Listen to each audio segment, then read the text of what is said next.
إنما يخشى الله من عباده العلماء.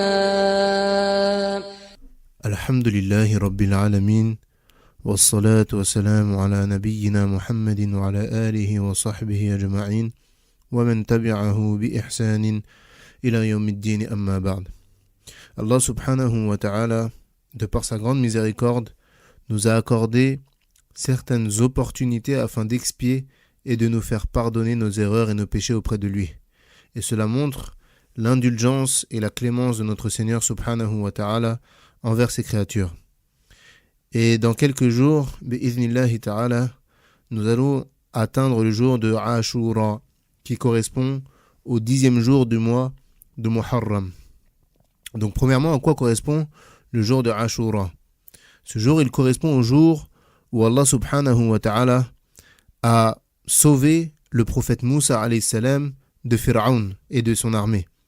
Lorsque Moussa alayhi salam quitta l'Égypte avec ses troupes, Pharaon le suivit avec son peuple.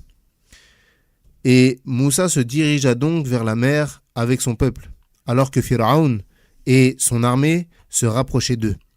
Et une fois que Moussa alayhi salam, il fut arrivé devant la mer Rouge, il a été bloqué, car devant lui se trouvait la mer infranchissable et derrière lui Pharaon et son armée. قال سبحانه فلما تراءى الجمعان قال أصحاب موسى إنا لمدركون قال كلا إن معي ربي سيهدين فأوحينا إلى موسى أن اضرب بعصاك البحر فانفلق فكان كل فرق كالطود العظيم.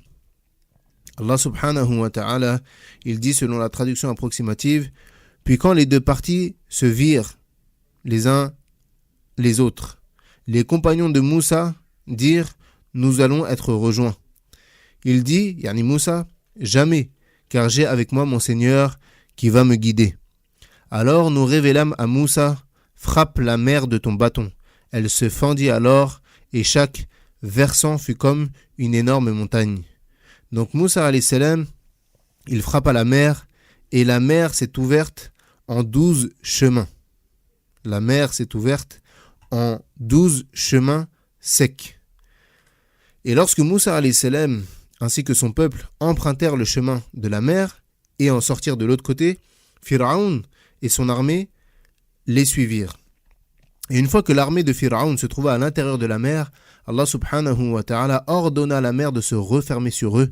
Leurs corps périrent donc noyés et leurs âmes dans le feu de l'enfer pour y brûler. Allah subhanahu wa ta'ala yaqul النار يعرضون عليها غدوا وعشيا ويوم تقوم الساعة أدخلوا آل فرعون أشد العذاب. Il dit subhanah, le feu de l'enfer auquel ils seront exposés matin et soir, et le jour où l'heure arrivera, on dira, faites entrer Pharaon et ses proches au plus dur des châtiments.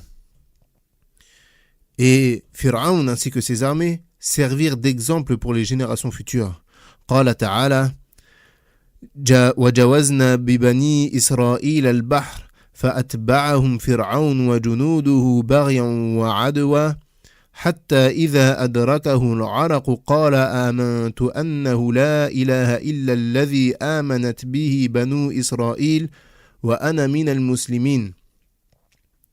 Allah Azza wa Jal dit, nous fîmes traverser la mer aux enfants d'Israël. Pharaon et ses armées les poursuivirent avec acharnement et inimitié. Puis quand la noyade l'eut atteint, il dit, je crois qu'il n'y a pas d'autre divinité digne d'adoration que celui en qui ont cru les enfants d'Israël, et je suis parmi les soumis. Et Allah subhanahu wa ta'ala lui a répondu, الآن وقد عصيت قبل وكنت من المفسدين فاليوم ننجيك ببدنك ولتكون لمن خلفك آية وإن كثيرا من الناس عن آياتنا لغافلون. Allah Azza wa Jal lui a donc répondu, maintenant, après que Pharaon ait dit qu'il a cru, Allah Azza wa Jal a répondu, maintenant, alors qu'auparavant tu as désobéi et tu étais parmi les corrupteurs. Aujourd'hui, nous allons épargner ton corps afin que tu sois un signe pour tes successeurs. Mais beaucoup de gens ne prêtent aucune attention à nos signes d'avertissement. Puis ensuite, la mer le rejeta. Et la mer le rejeta afin qu'on s'assure que Pharaon était bien mort, alors qu'il lui-même disait auparavant « Ana rabbukumul a'la » je suis votre Seigneur, le Très-Haut. Et voilà donc où mène l'orgueil et l'injustice. Et Allah subhanahu wa ta'ala n'est pas insouciant à ce qu'œuvrent les injustes et il leur réserve un châtiment douloureux. Donc ça, c'est le jour qui correspond au jour de Ashura. C'est ce jour-là où cette histoire s'est passée. Et lorsque le prophète sallallahu alayhi wa sallam a émigré à Médine, il trouva que les Juifs jeûnaient le jour de Ashura. Et il leur demanda donc, que représente ce jour pour vous? Ils répondirent, c'est un grand jour durant lequel Allah sauva Moussa, yani Moïse, et son peuple, et noya Pharaon et son peuple. Moussa le jeûna alors pour remercier Allah subhanahu wa ta'ala. Donc, nous le jeûnons également. Et le prophète sallallahu alayhi wa sallam dit, nous sommes plus en droit de nous réclamer de Moussa que vous. Ainsi, il jeûna ce jour et ordonna de le jeûner. Et comment s'effectue ce jeûne? Il y a 3 manières d'effectuer le jeûne de Ashura. L'avis d'Ibn al-Qayyim est de jeûner un jour avant et un jour après, c'est-à-dire le 9e jour, le 10e jour et le 11e jour du mois de Muharram, correspondant cette année aux 27, 28 et 29 juillet. Jeûner le jeudi 27, vendredi 28 et samedi 29. La deuxième manière, c'est le fait de jeûner un jour avant et ou bien un jour après. Donc on jeûne le 9e et le 10e jour de Muharram ou bien le 10e et le 11e jour de Muharram, correspondant à cette année, soit au jeudi 27 et vendredi 28 juillet, ou bien vendredi 28 et samedi 29. Donc là, on jeûne plus 3 jours, mais on jeûne 2 jours. Et la troisième manière de le jeûner, c'est de jeûner le jour de Ashura seul, donc correspondant cette année au vendredi 28 juillet. Et quelle est sa récompense? Quelle est la récompense de jeûner ce jour-là? Le prophète sallallahu alayhi wa sallam a dit à propos de ce jeûne, yukaffiru as-sanata al-madiyah. Il a dit, il expie l'année précédente. Donc le fait de jeûner ce jour-là est une expiation pour les péchés que tu as commis l'année dernière. Et qui d'entre nous n'a pas besoin de se voir expier ses péchés?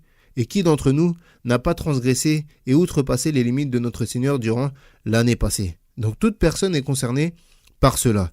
Donc je vous enjoins, ainsi que ma propre personne, à ne pas gâcher cette occasion immense qu'Allah Azza wa Jal nous a accordée. Et je vous enjoins, ainsi que moi-même, à profiter de cette occasion afin de voir nos péchés passés pardonnés. Wallahu a'lam wa sallallahu ala nabiyyina Muhammadin wa ala alihi wa sahbihi ajma'in.